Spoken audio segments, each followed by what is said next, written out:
కూడా మన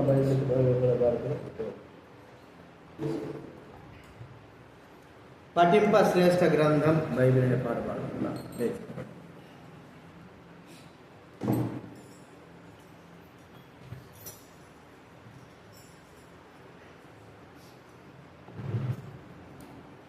పఠింప శ్రేష్ఠ గ్రంథము బైబిల్, పఠింప శ్రేష్ఠ గ్రంథము బైబిల్, అనుదినము పఠించిన ప్రేమ తోడ నడుపును. ఓ పఠింప శ్రేష్ఠ గ్రంథము బైబిల్.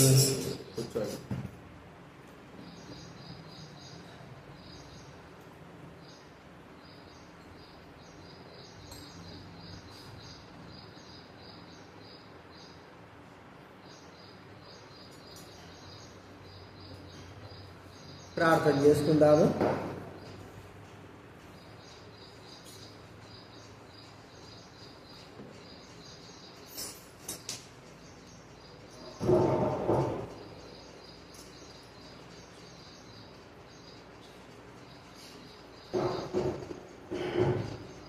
దేవాల తండ్రి, పరలోకమందున్న దేవా, మీకు స్తుతి ఘనత చెల్లిస్తా ఉన్నా.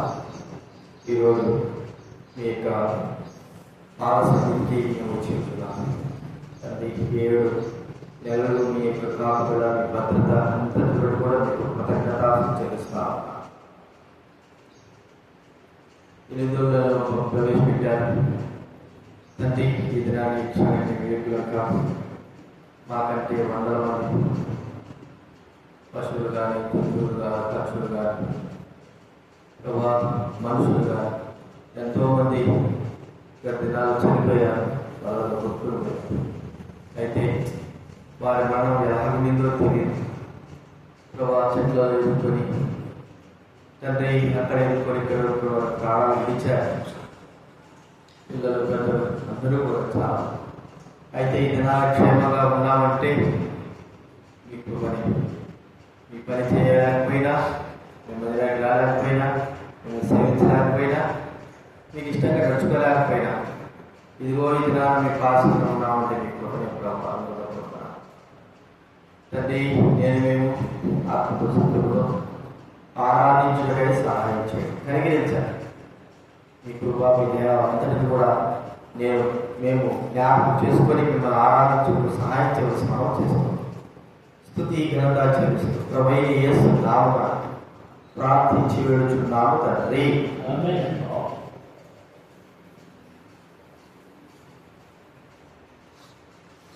దేవుని వాక్యంలో లూకా రాసిన సువార్త 1వ అధ్యాయం. లూకా రాసినటువంటి సువార్త 49.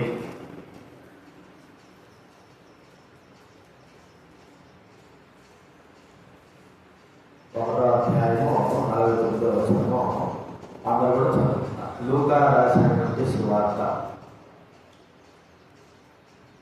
1:49 మనం అందరం కలిసి చదువుతున్నా. సర్వశక్తిమంతుడు నాకు గొప్ప కార్యము చేశాడు కనుక ఇది మొదలుకొని అన్ని తరుణ వారు నన్ను ధన్యురాలు, ఆయన నామము పరిశుద్ధము. అలాగే లూకా రాసిన సువార్త 8వ అధ్యాయం 8:38 లూకా రాసిన సువార్త 8వ అధ్యాయం 39 చదువుతుందా. అయితే ఆయన, నీవు నీ ఇంటికి తిరిగి వెళ్ళి దేవుడు నీకెట్టి గొప్ప కార్యము చేసినో తెలియజేయమని వారికి చెప్పి వారిని పంపివేసిన. వారు వెళ్ళి యేసు తనకెట్టి గొప్ప కార్యం చేసినో ఆ పట్టణమందంతటను ప్రకటించెను. చివరిగా 186 కీర్తన గ్రంథం 126. 2వ వచనం 3వ వచనం అందరం చదువుకుందాం. కీర్తనల గ్రంథం 126 2వ వచనం 3వ వచనం మనం అందరూ కూడా కలిసి చదువుకుందాం. 122. మనము కళ కలిగిన వారి వలె ఉంటిమి, మన నోటి నిండా ఉండేది, మన నాలుక ఆనంద గానముతో నిండెను. అప్పుడు యెహోవా వీరి కొరకు గొప్ప కార్యము చేసింది అని చెప్పుకుంది. యెహోవా మన కొరకు గొప్ప కార్యము చేసి ఉన్నాడు, మనము సంతోష భరితులమైతిమి. వీరి కొరకు యెహోవా గొప్ప కార్యములు చేసి, బైబిల్ గ్రంథంలో చెప్పడం మాట ఏంటి? మా కొరకు గొప్ప కార్యం చేసి. యేసుప్రభువు అంటున్నాడు, దేవుడు నీకు ఎట్టి గొప్ప కార్యాలు చేసినో వాటిని వివరించాడు. కాబట్టి మన కొరకు గొప్ప కార్యం చేసి ఉన్నాడు, చేశాడు. ఆ గొప్ప కార్యం మనం వివరించలేనంత గొప్ప కార్యములు ప్రభు మన విషయమై చేశాడని దైవ గ్రంథం మనకి ఇక్కడ చెప్పబడతారు. కాబట్టి గర్భము మొదలుకొని, గర్భంలో పుట్టినది మొదలుకొని, లేకపోతే జగత్తు పునాది వేయబడక మొదలుకొని ఆయన గొప్ప కార్యము మాట్లాడేలా. జగత్తు పునాది వేయబడక మునుపు నుంచి, గర్భంలో నుండి చివరికి మరి మనం మరణాంతరం తర్వాత జరిగే తదనంతరం అంతా కూడా ఆయన గొప్ప కార్యము చేసి ఉన్నాడు అని దైవవాక్యం మనకి ఇక్కడ చెప్పబడతారు. కాబట్టి ఆ గొప్ప కార్యము మనము స్తుతించి ఆరాధించి ఘనపరచాలా. గొప్ప కార్యాలను బట్టి మనము చూడండి, గర్భంలో నుండి మనల్ని మరి సృష్టించిన ప్రభు, గర్భంలో నుండి సృష్టించిన నీళ్ళు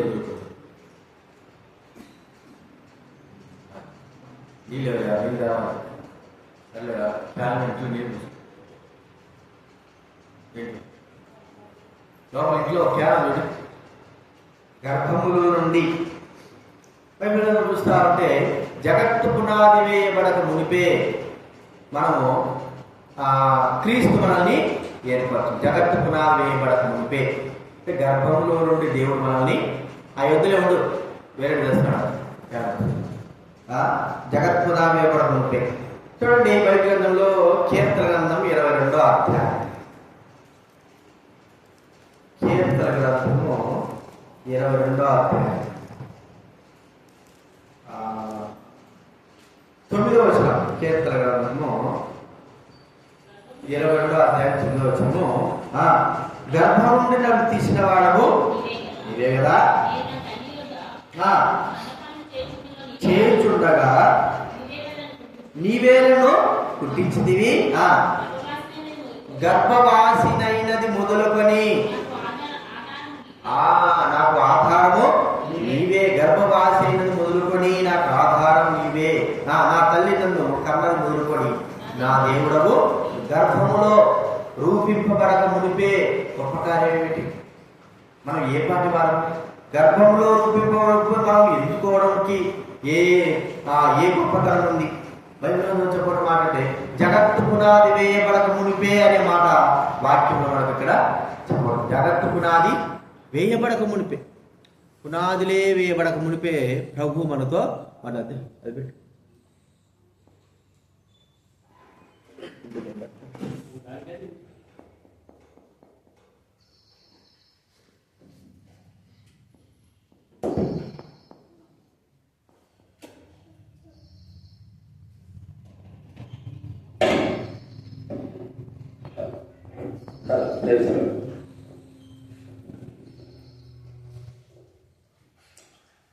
జగత్తు పునాది వేయబడక మునిపే అనే మాట చూస్తాం. కానీ గర్భంలో బైబిల్ అంతా చెప్తుంది. మరి ఇర్మియా గ్రంథం 1వ అధ్యాయం 5వ వచనం చెప్పండి. ఇర్మియా గ్రంథం 1వ అధ్యాయం 5వ వచనం.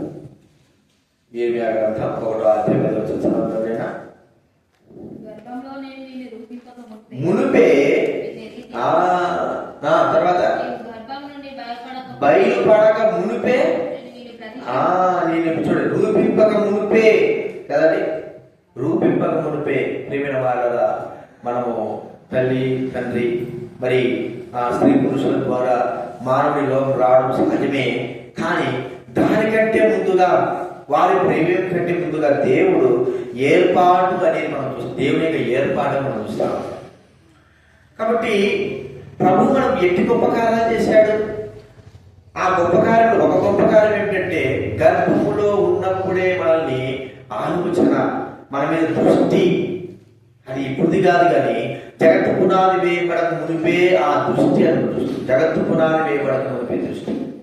ఇది నాన్న నీవు నేను జన్మించు, చాలా మంది గర్భంలోనే చనిపోయిన వారుగా, మరి పుట్టిన తర్వాత చనిపోయిన వారుగా ఎంతో మంది ఈ లోకంలో మరి చనిపోయిన వారు చూస్తా ఉంటారు.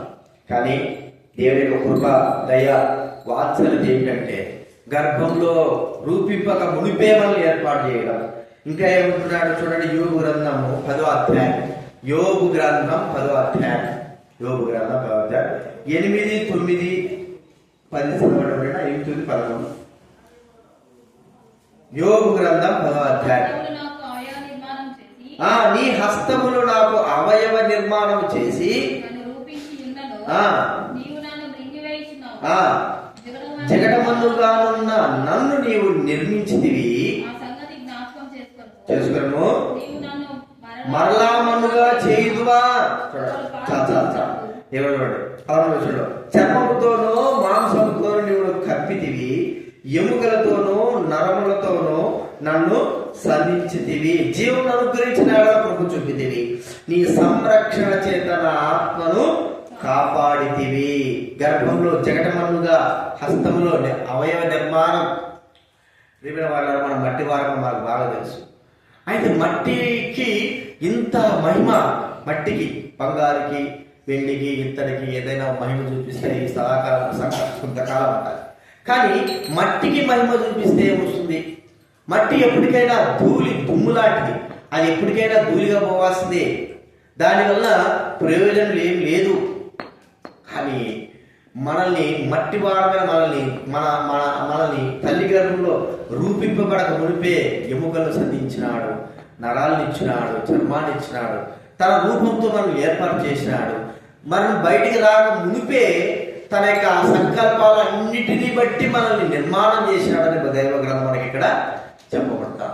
కాబట్టి ఇంత గొప్ప కార్యం ఇది ఎవరికి తెలుసు చెప్పండి? ఎవరు గ్రహించగలరు? చెట్లు గ్రహిస్తాయా? లేకపోతే జంతువులు గ్రహిస్తాయా? లేకపోతే పక్షులు గ్రహిస్తాయా? కేవలము మమ్మల్ని బ్రతికించినాము, ఈ దినాన సజీవులు ఉన్నాము, దాన్ని బట్టి స్థుతిస్తున్నాము అని చెప్పొచ్చేమో కానీ మనకి మరి ఇంత గొప్ప నిర్మాణాలు చేసి ఇవన్నీ కూడా చేయడము, తర్వాత ఒక వంతు అయితే, రెండోది ఏంటంటే తన స్వరూపంలో మనల్ని నిర్మించి తన ఆత్మను మనకు అనుగ్రహించిన ప్రభువుని మనం ఏం చేయాలంటే స్తుతించాలి. మనం ఎంత లోతుగా ప్రభు యొక్క గొప్పతనాన్ని మనం ఆలోచిస్తాము, ఎంతగా ఆలోచిస్తామో, మన జీవితాన్ని ఎంతగా గుర్తిస్తామో అంత లోతుగా ప్రభు యొక్క గొప్పతనాన్ని మనము గుర్తిస్తాం. కాబట్టి అవయవ నిర్మాణం, మనకు పిల్లలు పుట్టినప్పుడు, మన వాళ్ళు పిల్లలు పుడుతున్నారని తెలిసినప్పుడు మనం ఎన్నో ఆశలు, కానీ ఎలా ఉంటారో తెలియదు, ఏ విధంగా ఉంటారో తెలియదు, కేవలము మనం పుడుతున్నారనే ఆలోచన అంతే. కానీ దేవుడికి మాత్రం తెలుసు ఏ వ్యక్తిని ఎలాగ చేయాలా, ఎలాగ చేశాడు అనేది. మనందరూ కూడా మంచి ఆరోగ్యంతో సంపూర్ణంగా దేవుడు మనం సృష్టించినందుకు, తన గర్భంలో మన గర్భంలో నుంచి మనల్ని బయటికి తీసినందుకు, ఇది నాన్న సజీవులుగా ఉంచినందుకు, ఈ వృత్తాంతమంతా కూడా జగత్తు పునాది వేయబడక మునిపే మనల్ని ఏర్పరచుకున్నందుకు ప్రభువును మనము స్తుతించాలి. చూడండి, ఇంకొక మాట చూస్తే యెషయా గ్రంథంలో 44వ అధ్యాయం, యెషయా గ్రంథం 44వ అధ్యాయము 2వ వచనం చదవండి. నిన్ను సృష్టించి గర్భంలో నిన్ను నిర్మించి, నిన్ను సృష్టించి గర్భంలో నిన్ను నిర్మించి కదండి. ఇంకోటి 43వ అధ్యాయం 1వ వచనం చూడండి, యెషయా గ్రంథంలో ఏముంది? అయితే యాకోబు నిన్ను సృష్టించేవాడా, ఇశ్రాయేలు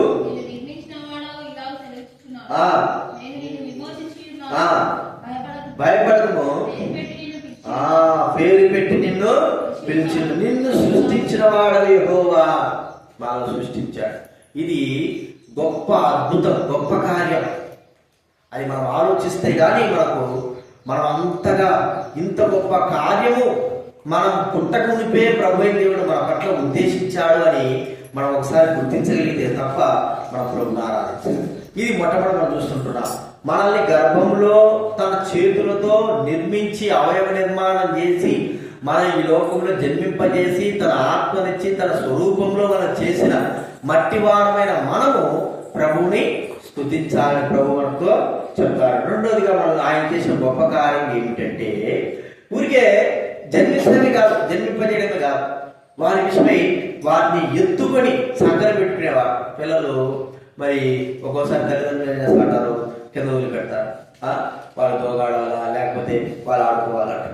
కొంతమంది ఎప్పుడు సంకలు ఎత్తుకో ఉంటారు, కొంతమంది భుజాల మీద ఎత్తుకో ఉంటారు, కొంతమంది ఇట్లా అంటే పిల్లల్ని పలు విధాలుగా. అయితే దేవుడు మనల్ని సృష్టించి ఈ లోకంలోకి జన్మింప చేయడమే కాదు కానీ మనం ఎత్తుకున్నవాడుగా సాగిన వాడుగా చూస్తాం. చూడండి, యెషయా గ్రంథం 46వ అధ్యాయం. యెషయా గ్రంథము 46వ అధ్యాయము 3-4 వచ్చిన చదవండి ఎవరైనా. యాకోబు ఇంటి వారలారా, శేషించి వారలారా, గర్భమున పుట్టినది మొదలుకొని నా చేత భరింపబడిన వారలారా, మొదలుకొని నేను చంక పెట్టుకొనిన వారలారా, ఎత్తుకొనవాడ నేనే, ఎత్తుకొనవాడ నేనే, నేనే నిన్ను ఎత్తుకొనుచు రక్షించువాడను కూడా నేనే.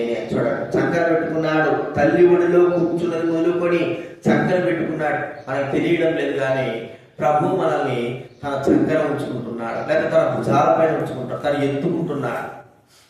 కాబట్టి మనం చూస్తే ఇప్పటి వరకు పుట్టినది మొదలుకొని చచ్చేంత వరకు కూడా ఆయన బిడ్డలుగా మనల్ని చంకన పెట్టుకుంటున్నాడు, ఎత్తుకుంటున్నాడు, మరి రక్షిస్తా ఉంటున్నాడు. కాబట్టి గుర్తించుకుందాం, మన సాగినాడని మనం చూస్తాం. సాగడం చూడండి, 1వ యెషయా గ్రంథం 1వ అధ్యాయం. యెషయా గ్రంథం 1వ అధ్యాయం 2వ వచనం చదవండి. పెంచి ఆలకించుము, పెంచి గొప్పవారినిగా చేసింది. ఏం చేసినట్టాడండి? పిల్లల్ని పెంచి గొప్పవారిగా చేశాడు. ఇంకొక మాట ఉంది చూడండి, హోషేయ గ్రంథము 11వ అధ్యాయం 3వ వచనం. హోషేయ గ్రంథం 11వ అధ్యాయం 3వ వచనం.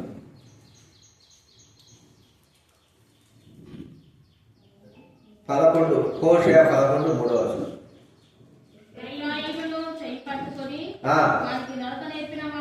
నేనే వారిని కౌగిలించుకొనిన వాడ నేనే,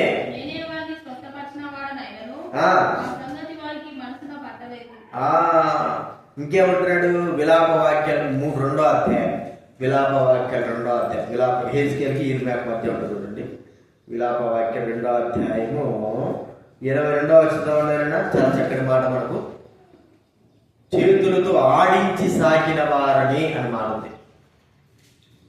విలాప వాక్యాలు 2వ అధ్యాయం 22. ఇర్మియా తర్వాత ఉందా చూడండి, 2:22. ఉత్సవ దినమున జనులు వచ్చినట్లుగా భయోత్పాదములను రప్పించితివి. యెహోవా ఉగ్రత దినమున ఎవడును తప్పించుకోలేకపోయాను. నేను చేతులలో ఆడించి సాగిన వారిని. చాలు, చేతులలో ఏం చేశాడండి? ఆడించి సాగి. అంటే ఎంత గొప్ప విషయం. ఆయన మనల్ని జన్మింపజేయడానికి కాదు కానీ సంకలు ఎత్తుకుంటున్నాడు, ఆడిస్తున్నాడు, ఎత్తుకుంటున్నాడు. ఇంకేమంటున్నాడు? హోషేయ గ్రంథం చదువుతున్నట్టే మరి ఆయన చేయి పెట్టుకొని నడిపిస్తా ఉంటాడు. ఇంకేమంటాడు? తండ్రి భుజాల పైన ఎలా ఎత్తుకుంటున్నాడో అలాగే ఎత్తుకునేవాడు. తండ్రి కుమారుని ఎత్తుకున్నట్లు భుజాల పైన, లేకపోతే గద్ద తన యొక్క రెక్కల పైన తన పిల్లల్ని ఆడించినట్లుగా. చూడండి ఎన్ని విధాలుగా దేవుడు మనల్ని కాపాడుతుంటున్నాడు. కేవలము జన్మింపజేయడమే కాదు, ఒక తల్లి తండ్రి పిల్లలకి అనడమే కాదు. చాలా మంది తల్లిదండ్రులు పిల్లలు కనీసం మారేసి వెళ్తూ ఉంటారు. వారి యొక్క ఆలనా పాలన ఏం చూడరు. పిల్లల కారణం వరకు చాలా వరకు ఉన్నాయి. అయితే వారు మరి అలా పారేసి వెళ్ళిపోవడం, మేము సాకలేము, మేము చేయలేము, మేము పట్టించుకోలేము అనేటువంటి దృక్పథంతో వారు అలా వెళ్ళిపోయి ఎంతో మంది పిల్లలు అనాథలుగా ఉంటారు. కానీ వాళ్ళందరూ కూడా వారిని మనల్ని ఎత్తుకొని సాకి నడిపించి పోషించి ప్రియమైన వారు ఎన్ని విధాలుగా సంకలం పెట్టుకొని అన్ని కూడా ఏంటి గొప్ప కార్యములు, మనకు తెలియని కార్యం ఇది, మనకు తెలియని కార్యం. ఇప్పుడు చూడండి, నేను అడిగా మీ అమ్మ చిన్నప్పుడు ఏం చేశాను నాకే తెలుసు, చిన్నప్పుడు నాకే తెలుసు. మనం ఎత్తుకునే నేను చూసింటా, నాకు జ్ఞాపకమే లేదు కదా. ఎత్తుకునేది, ముద్దులాడేది, ఎత్తుకుని సంకలం పెట్టుకుంది నేను చెప్తానా? చెప్పండి. ఇప్పుడు కానీ మీరైనా చెప్పండి, నన్ను ఎత్తుకునేది, నాకు సంకలం పెట్టుకునేది నేను చూసినాను అని చెప్పగలమా మనం? మరి జ్ఞాపకం లేదు. ఆ సంతకం పెట్టుకుని ఎత్తుకుని బుధాలను పెట్టుకునే ఆ వయసు మనకు జ్ఞాపకమే లేదు. సరే, జ్ఞాపకం వచ్చిన సమయంలో తల్లిదండ్రులు ఏం చేస్తున్నారు? ఎత్తుకొని బుద్ధి పెట్టుకుంటారా, సంకలం పెట్టుకుంటారా? చెప్పండి. జ్ఞాపకం వచ్చింది, అన్ని గుర్తు ఉన్నాయి, 10 సంవత్సరాలు వచ్చింది, ఎప్పుడు సంకలం పెట్టుకుని తిరుగుతారా? ఎత్తుకోరు, బుధాలను ఎత్తుకోరు. ఎందుకంటే జ్ఞాపకం వచ్చింది. జ్ఞాపకం రాని సమయంలో తల్లిదండ్రులు చేసినవి. అంటే మన జీవితం కూడా అంతే. మన ప్రభు మనం అనుకుంటాం, కానీ ఆయన అనునిత్యం మనం ఎత్తుకొని నడిపించి సంకరం పెట్టుకొని మరి మనల్ని ఆడించిన వాడుగా సాకిన వాడు చూస్తాం. ఇది ఒక గొప్ప కార్యం. ఎవరిని మనం ఏ పాటి వారమని, ప్రభు యేసుక్రీస్తు వారితో మన సమానమనే కాదు, మట్టి వారిని. మనల్ని ఇంతగా చేయడానికి మనం ఏముంది? ప్రియమైన వారు సొంత బిడ్డలైన వారినే ఎత్తుకోవడానికి, సాగడానికి, లేకపోతే వాళ్ళు ముందు పెట్టుకోవడానికి, లేకపోతే కొంత సమయం కూడా చాలా మంది ఉండదు. అలాగా పెంచుతా పోతా ఉంటారు. చాలా మంది ఎవరో చాలా తక్కువ. కానీ దేవుడు మాత్రం అనునిత్యము మనకు తెలియకోకుండా మన పుట్టిన కూడా చనిపోయేంత వరకు కూడా ముదిమి వచ్చు వరకు కూడా మనం ఎత్తుకున్నవాడనే వాక్యం మనకి ఇక్కడ చెప్పబడతాం. కాబట్టి గుర్తించుకుందాం, మనల్ని సంకర ఎత్తుకొని సాకాడు. పుట్టించడమే కాదు, కానీ ఆయన సాగిన వాడుగా, ఎత్తుకున్న వాడుగా మనం చూస్తున్నాం. మూడవ చూస్తుంటే అనునిత్యం ఆయన మనం కాపాడుతా ఉంటున్నాడు. చూడండి, కీర్తన గ్రంథం 17వ అధ్యాయం. కీర్తనల గ్రంథం 17వ అధ్యాయము 9వ వచనం చదవండి. 17వ అధ్యాయం 9వ వచనం. రక్షించేవాడు ఒకడు తన కనుపాపను కాపాడుకున్నట్లు. ఏంటండి? తన కనుపాపను, పిల్లలు మనము మన కనుపాప, మన కంటిని ఎట్లా కాపాడుకుంటాం? ఎవరైనా మన మీద దాడి చేస్తున్నారనుకో, లేకపోతే గాలి వస్తూ ఉంది, దుమ్ము వస్తూ ఉంది, వెంటనే మనము తలకు లేకపోతే కళ్ళకి ఏం చేస్తాము? మన చేతులని అడ్డం పెట్టేస్తాం. వెంటనే ఏదైనా పగిలిపోయింది వెంటనే మనం కళ్ళ దించుకుని మన చేతులు అడ్డం. ఎందుకంటే ఎక్కడ ముచ్చుకుంటే కళ్ళ ముచ్చుకుంటే అసలైన ప్రాముఖ్యమే. కంటిని ఎంత జాగ్రత్తగా కాపాడు. దోమలు తిరుగుతున్నాయనుకో, తెరడీలు తిరుగుతున్నాయనుకో, మన కళ్ళకు తిరుగుతాడే ముందు మనం ఏం చేస్తాము? కంటిని జాగ్రత్తగా కాపాడు. అట్లాగా దేవుడు మనకు కాపాడుతున్నాడు. ఇంకేమంటున్నాడు చూడండి, కీర్తన 36వ అధ్యాయం 6వ వచనం. 36:6 కీర్తన గ్రంథము 36:6 చదవండి.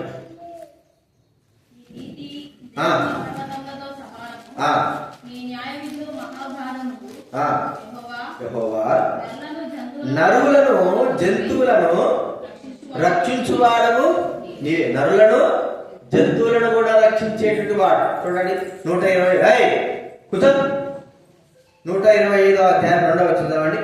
కీర్తన గ్రంథం 125. యెరూషలేము చుట్టూ పర్వతములు ఉన్నట్లు యెహోవా ఇది మొదలుకొని నిత్యం ఎట్లుంటాడండి?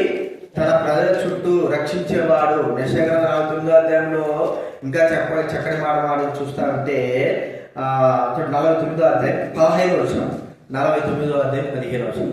యెషయా గ్రంథం, ఆ స్త్రీ తన గర్భమున పుట్టిన బిడ్డను కరుణింపకుండా మరచునా, వారైనా మరచుదురు గాని చూడుము నా అరచేతుల మీద నేను చెక్కి ఉన్నాను, నీ ప్రాకారం ఎత్తు నా ఎదుట నున్నవి.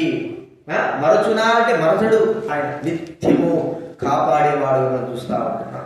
కాబట్టి ప్రియమైన వాళ్ళని మనం గుర్తించుకుంటా ఉంటే ప్రభువైన దేవుడు వాళ్ళ నిత్యము ఆయన భద్రపరిచేవాడుగా. ద్వితీయోపదేశకాండం 1:31 చూడండి.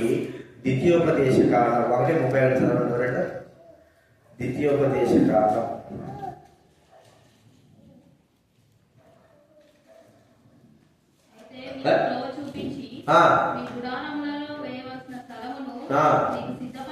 సిద్ధపరచునట్లు మేఘంలోను యెహోవాయను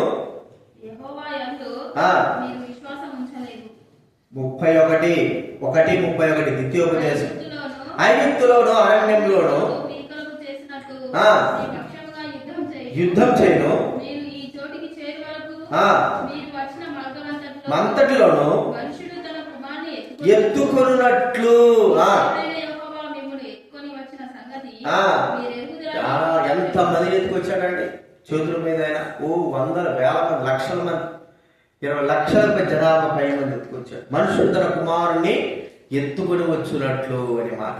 ఇక్కడ ఇంకా మనం చూస్తామంటే గొర్రెల కాపరి గొర్రెలను తన రొమ్మున ఆనించుకొని నడిపి చూడండి. యెషయా గ్రంథం 40వ అధ్యాయం. యెషయా గ్రంథం ఆయన నిత్యం యొక్క కాపుదల ఎలాగ ఉంది అన్నదానికి వాక్య. యెషయా గ్రంథం 40వ అధ్యాయము 11వ చదువుతారేనా. గొర్రెల కాపరి వలె ఆయన తన మందను మేపును, తన బాహువుతో గొర్రె పిల్లలను కూర్చి రొమ్మున ఆనించుకొని పోయిన. తన బాహువుతో కూర్చుకొని, ఒకవేళ ఈ 2-3 గొర్రెల పిల్లలు, ఒక గొర్రె పిల్ల కాదు, 2-3 గొర్రెల పిల్లలు ఏం చేస్తాడు, 2 చేతులతో పట్టుకొని పైకెత్తుకొని అటు 2 భుజాలు కూడా వేసుకుంటాడు. తన రొమ్మున ఆనించుకునే మాట మనం చూస్తా ఉంటున్నాం. కాబట్టి ప్రియమైన వాళ్ళ ఎన్నో దేవుని వాక్యాలు మనం చూస్తే ఆయన పాలించి పెంచడి తండ్రి వలె మనల్ని పెంచిన వాడుగా, రక్షించిన వాడుగా మనం చూస్తాం. అనునిత్యం ఇంత గొప్ప కార్యం ఏంటి? మనకు తెలియకోకుండా ఆయన మనల్ని చేసే కాపుదల మనం ఒకసారి గుర్తిస్తా ఉంటే ప్రమాదాల నుంచి, ఆ పరిస్థితుల నుండి అన్నిటి నుండి మనల్ని విడిపిస్తున్నాడు. ప్రియమైన వాళ్ళని మనం ఒకసారి ఆలోచిస్తే అస్సాంలో జరిగినటువంటి ఆ యొక్క వరద ఎంతమంది చనిపోయినారు, ఎంతమంది నిలుస్తున్నారు, ఎంతమంది రక్షణ కొరకై ఏడ్చారు, ఎంతమంది కాపాడండి భద్రకు మరి అరిచారు. ఎవరు కూడా రక్షణ లేదు. అయితే వారికి ఆ దినాన మరి చనిపోవాలని దేవుడు రాయించి పెట్టాడు. కానీ ఎంతో మంది అరిచుంటారు. ఒకడైతే పిల్లల్ని ఒక తొట్టిలో పెట్టుకొని తీసుకొని పోతాం, వాడేం చచ్చిపోయాడు, పిల్లలు మాత్రం తొట్టిలో పెట్టి. కాబట్టి చూడండి, అంటే రక్షణ అనే మనం చూస్తాం. ఈ దినామంలో అంటే కారణం ఏమిటి? దేవుడు తన కాపుదల, తన రక్షణ మనకు ఉంచాడు. మనమైతే మనం విరవీగుతాం. అదే నేను బతుకున్నాను, నేను అటు చేస్తున్నాను, ఆలోచన కూడా ఆలోచించాం. అరే నేను ఇద్దరు బతుకున్నాను. ఒకసారి మనం వెనక్కి వెళ్తే, అస్సాం ప్రాంతం వెనక్కి వెళ్తే, భూకంపం వచ్చిన ప్రాంతాలు వెనక్కి వెళ్తే ఎంతమంది నిరాశ్రయులైపోయినారు, ఎంతమంది చనిపోయారు, ఎంతమంది దిక్కులేని పరిస్థితులు. ఆ కాలువలో కొట్టకపోయి ఆడవాళ్ళు కానీ మగవాళ్ళు కానీ చెట్లలో ఇరక్కపోయి చనిపోయి ఉన్నారు. అంటే వారికి రక్షణ ఏమిటి? ఆ దినాన వారికి చనిపోవాలంటే దేవుడు ఇచ్చాడు. అది ఈ దినాన మనం ఎట్లా ఉన్నామంటే దేవుని యొక్క కాపుదల మనకు దేవుడు ఇచ్చున్నాడు. కాబట్టి మనం ఇక్కడ ప్రభువును స్తుతించాలి. ఇంతకంటే గొప్ప కార్యం ఏమిటి? కాబట్టి మూడోదిగా ఆయన మనం నిత్యము కాపాడుతూ మనం రక్షిస్తున్నాడు అనే మనం ఇక్కడ మూడోది చూసుకుంటున్నాం. నాలుగోది మనం చూస్తా ఉంటే ఆయన మనల్ని ప్రేమించిన వాడు. ఎలాంటి వాడు? ఇన్ని చేసినా, ఆయన గర్భంలోంచి మనం తీసినా, మనల్ని జాగ్రత్తగా నడిపించినా, మనల్ని కాపాడుతా ఉన్నా, ఇన్ని చేసినా కూడా మనం ఎంత మాత్రము దేవునికి విధేయులము కాలేకపోతాం. ఎంత మాత్రం దేవుడిని ప్రేమించిన వారా కాలేము, ఎంత మాత్రం దేవుడికి ఇష్టమైన వారా కాలేకపోతున్నాం, ఎంత మాత్రం దేవుడికి అవిధేయులుగా ఉంటున్నాం.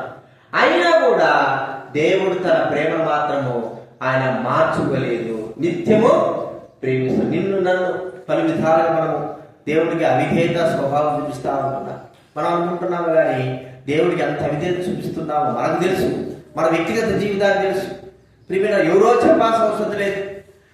మనకే తెలుసు ఎంత అవిధేయత చూపిస్తున్నప్పటికీ కూడా ప్రేమిస్తున్నాడు. ఆ మాట ఉంది రోమీయులకు రాసిన పత్రిక 5వ అధ్యాయంలో. రోమీయులకు రాసిన పత్రిక 5వ అధ్యాయం ఏదో వచ్చి చదవండి ఎవరైనా.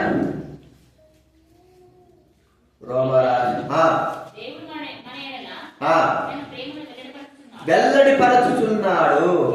ఎట్లనగా మనం ఇంకనూ పాపులమై ఉండగానే, అది ఇంకనూ పాపులమై, ఇంకనూ ఇంకను అవిధేయులుగా, ఇంకను పాపాత్మ, ఇంకను దుష్టులుగా, ఇంకను దేవుని మాట కనుక ఇంకను మనము దేవుడికి దూరం అయిపోతున్నప్పుడు కూడా ఈ ప్రేమను ఆయన తొలగించలేదు. ఒక్కసారి ఆయన ప్రేమ తొలగిస్తే మనకు జరిగే కథ ఏంటి తర్వాత కదా? ప్రేమ తొలగిస్తే ఏమవుతుంది? మరణమే, అంతే కదండి. ప్రేమ తొలగిస్తే ఆయన ప్రేమ ఇంకా ఉంది మన పట్ల. ఇది గొప్ప కార్యం కాదా? ప్రియమైన వారా, ఆయన ప్రేమ మన పట్ల ఎంతమంది పోయినారు, ఎంతమంది అవిధేయులుగా ఉన్నారు. మనము అవిధేయులుగా ఎన్నిసార్లు గర్తించడం, లోబడిన వాడు వారు తిరుగు లేకుండా హఠాత్తుగా నశించుడు. అయితే ఎన్నోసార్లు అవిధేయత చూపించుంటాం, ఎన్నోసార్లు దేవుడి మాట వినకుండా ఉంటాం, ఎన్నోసార్లు దేవుడికి అవిధేయత జీవించారు. అయినప్పటికీ తన ప్రేమను మన పట్ల చూపుతూనే ఉన్నాడు. ఇది గొప్ప కార్యము కదా. లోకస్తులైనా అదే, మనకైనా అదే. లోకస్తులకైతే మనకు తెలియదు, మనం తెలిసి కూడా దేవుడికి అవిధేయత చూపిస్తుంటాం, తెలిసి కూడా దేవుడు మాట వినకుండా ఉంటాం. కానీ ఆయన తన కృపను బట్టి మనకు తన ప్రేమను తొలగించలేదు, మనల్ని ప్రేమించాడు. బైబిల్లో ఉంది ప్రకటన గ్రంథం 1వ అధ్యాయం 6వ వచనంలో, ప్రకటన గ్రంథం 1వ అధ్యాయం 6వ వచనంలో ఉంది మనల్ని ప్రేమించు అనే మాట. చూడండి,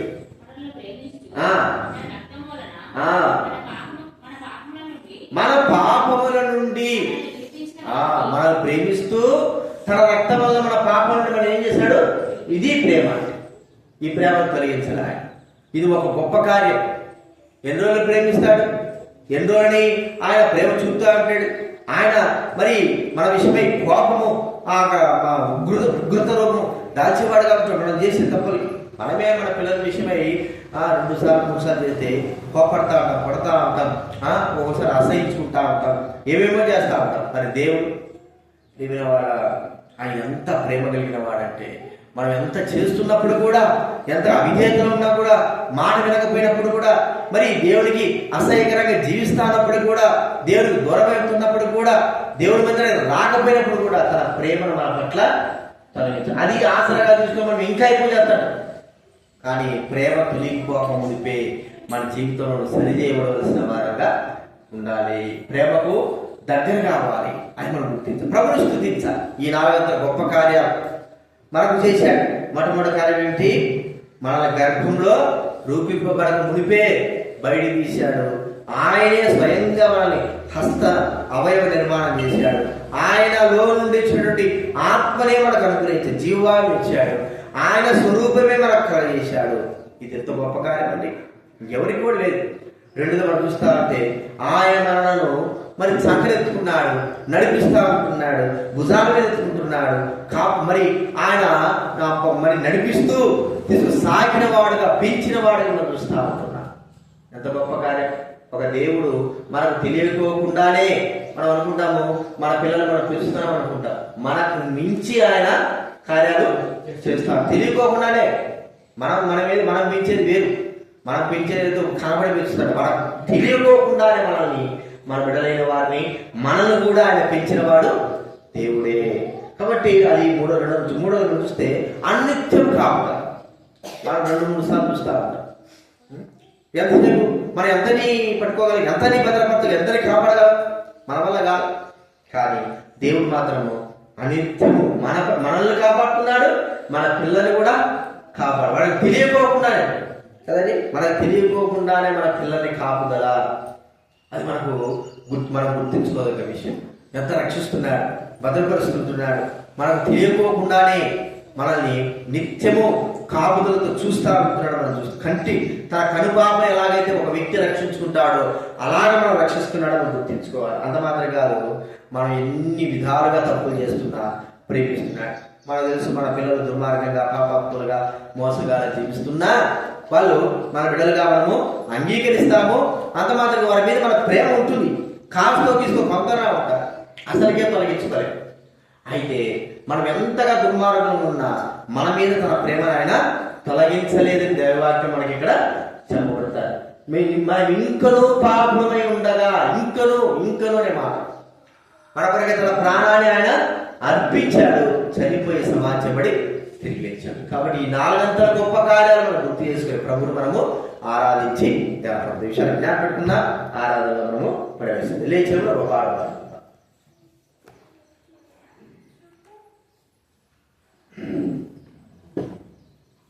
లేచి పాట పాడుతున్నాము.